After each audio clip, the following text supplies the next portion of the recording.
France is plotting to topple Burkina Faso's president, Captain Ibrahim Traoré, and several other African leaders. This is a claim by Russia, one that has sparked intense debate online.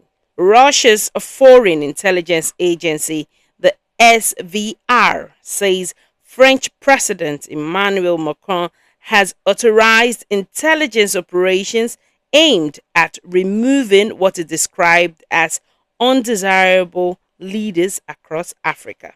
According to the SVR, France is attempting to regain influence on the continent after suffering major political and military setback in recent years, particularly in West and Central Africa.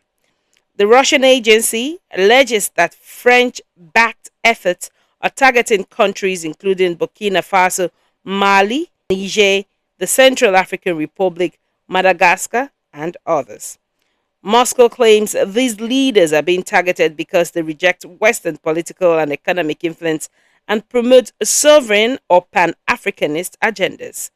Russia specifically accuses France of being involved in an attempted coup in Burkina Faso on January 3rd, aimed at overthrowing Captain Ibrahim Traoré, whom Moscow describes as a key figure in what it calls Africa's struggle against neocolonialism. The SVR also alleges that France has sought to destabilize Mali in order to weaken its current leadership and reinstall pro-French governments across the Sahel. France has not publicly responded to these accusations.